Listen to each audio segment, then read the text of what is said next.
The Wendigo, Northern Minnesota Superior National Forest. By Amir CKGZ27, hello.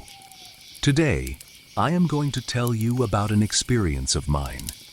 A truly horrifying experience that I wish had never happened. But it did, and I suppose I may as well share it. I live with my aunt and uncle, as my mother and father sadly passed away around the time I was born.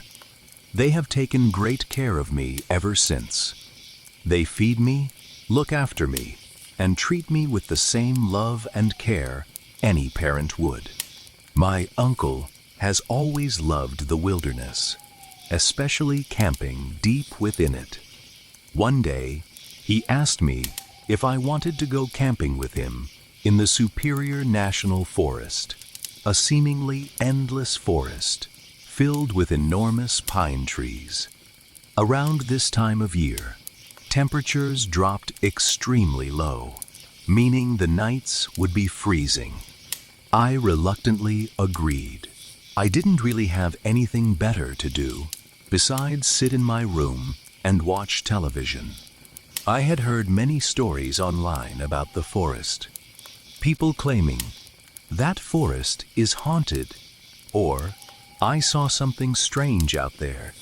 I never truly believed those stories, but after what happened to me, I can no longer deny that something may be hiding out there. I'll skip over the boring parts of packing. My uncle and I brought everything you would expect for a camping trip: tents, marshmallows, lighter fluid for the fire, folding camping chairs, and other supplies. After a long journey, we finally arrived at our campsite. It was an open green field surrounded by the endless forest. Small bushes and scattered boulders covered parts of the area, while fallen pine trees lay across the ground. Towering pine trees surrounded the circular clearing, forming a wall of darkness around us.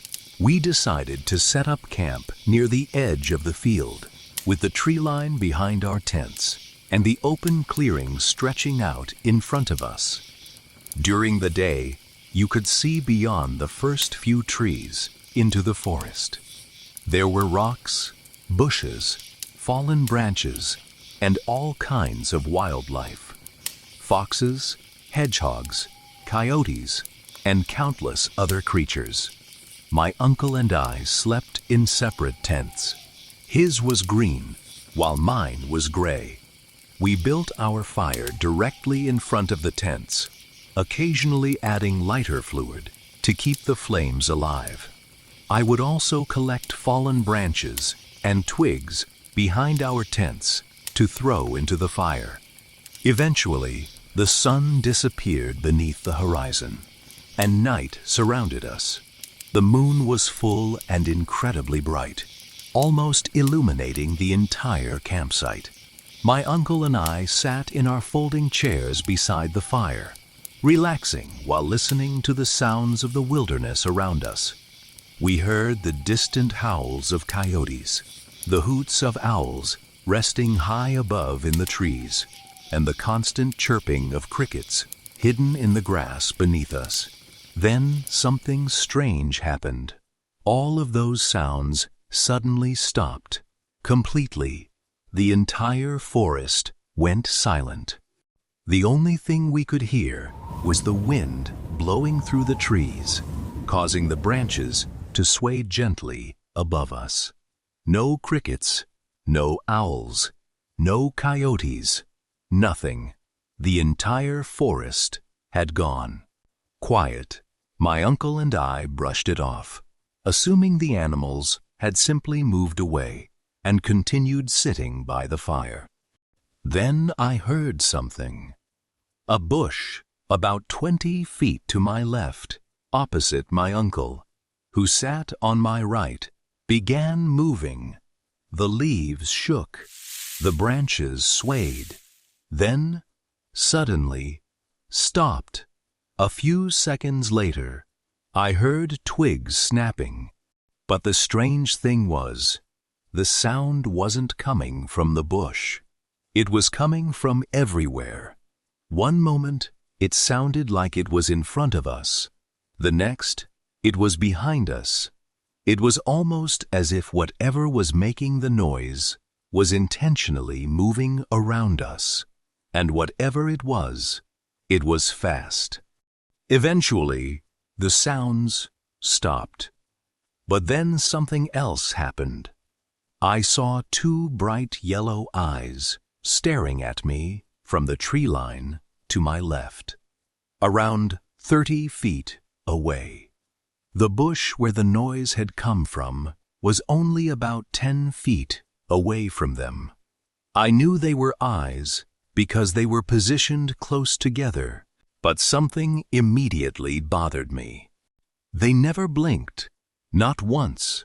They simply stared directly into mine. Then, suddenly, they vanished. No glowing eyes, no movement, just darkness. A few minutes later, the forest slowly came back to life. The owls began hooting again. The crickets started chirping. The sounds of the wilderness returned. I finally began breathing normally again and explained what I had seen to my uncle. He brushed it off, saying it was probably an owl or a coyote, but the eyes were too high off the ground. They were around 5 to 6 feet up. That was far too high for a coyote. Of course, I tried convincing myself that maybe it was an owl sitting on a branch, because what else could it have been, right?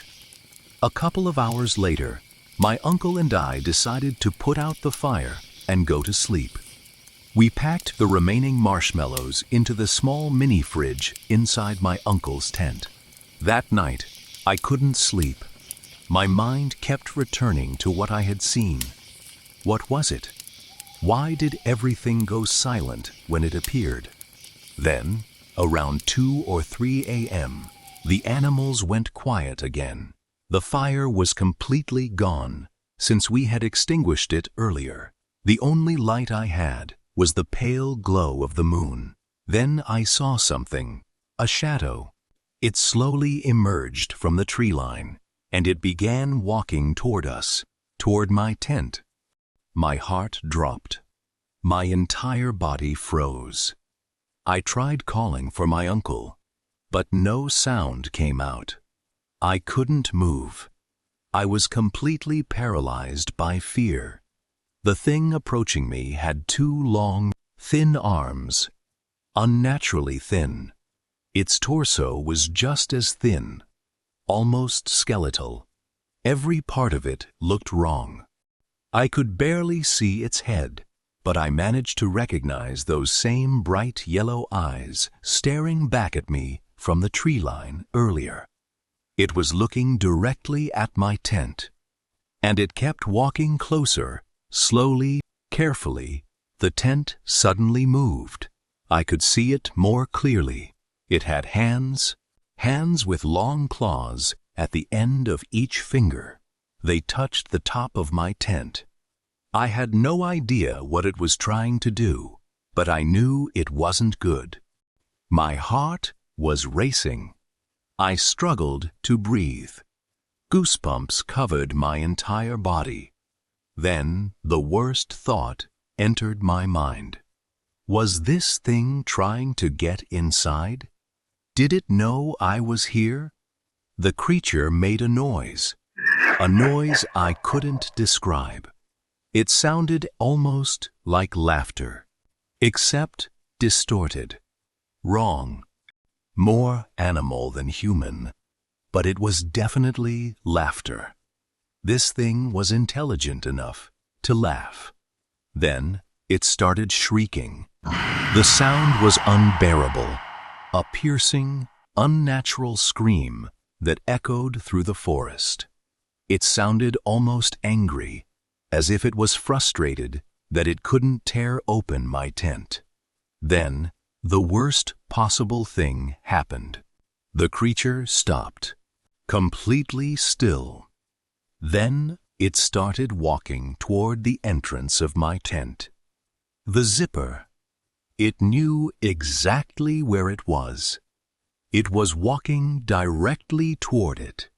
The creature lowered itself onto all fours, like a dog or a cat, and raised one of its long arms toward the zipper. It knew how to open it. Slowly, the zipper began moving downward. The fabric entrance started falling open. I could see the creature more clearly than ever. Its skin was pale and brown. Its eye sockets were sunken, and those same glowing yellow eyes stared directly at me. It began making that horrible, distorted laughter again. Then I saw its teeth, yellow, jagged, crooked, and far too sharp. The smell hit me next. A disgusting stench, a smell of decay, blood, and rotten meat. I noticed a dark red stain around its mouth. I think it was dried blood. The tent shook violently as the entrance opened further. The creature reached one of its long claws inside, but it couldn't quite reach me. Then, by some miracle, the zipper stopped. It was stuck. The creature became frustrated. It pulled at it, moved it back and forth. It made strange noises. A grunt, a growl, then another painful shriek. Finally, it stood back up and walked away. I watched those glowing yellow eyes stare back at my tent one last time, at me. Then they disappeared into the forest, and I saw and heard nothing else. Eventually, time passed. The darkness faded. The sun began rising over the horizon. The golden morning light returned, and the forest came alive again. The owls, the coyotes, the crickets, everything returned. The zipper was no longer stuck, and I slowly opened the tent entrance. I stepped outside, but I was still cautious. Every few seconds, I looked behind me, wondering if it had returned. Then I noticed something strange. My uncle's tent was open. I looked inside. There were no stains, no signs of a struggle. Only his book, his old Nokia phone, his flashlight, and the mini fridge containing our food. "Uncle Danny!" I shouted. "Where are you?" No answer. Then I heard movement behind me. The bushes near the tree line shook. I fell to the ground, my heart pounding once again. But thankfully, it was only my uncle. "What's wrong?" he asked, his voice filled with concern. "Where were you?" I said, panicked. He explained that he had gone to collect more twigs for the fire and had also needed to use the bathroom, which was why he had been gone for so long. I burst into tears. All the fear and panic I had been holding inside finally came out. My uncle rushed over and asked what was wrong. I explained everything, every detail. The eyes, the creature, the tent, everything. My uncle slowly nodded twice, held my hand, and simply asked me to help him pack up the campsite. After everything was loaded into his old truck, we got inside and drove away. Neither of us spoke, not once. When we returned home, my aunt was cleaning and preparing food. My uncle told me to welcome her happily, to act normal. I nodded. "Welcome back, boys," my aunt said cheerfully. She told us dinner was ready, and we sat down to eat. She asked us how our camping trip was. We both looked at each other. "It was good," we said. Then we continued eating. After that day, my uncle and I never really spoke about what happened. Maybe we both wanted to forget. And eventually, we did. We never went camping in that forest again. Actually, we never went camping at all after that. Looking back, that was probably the smartest decision we could have made. Anyway, that is my story. All I can say is this: whenever you go camping, always be prepared. And always, always be careful.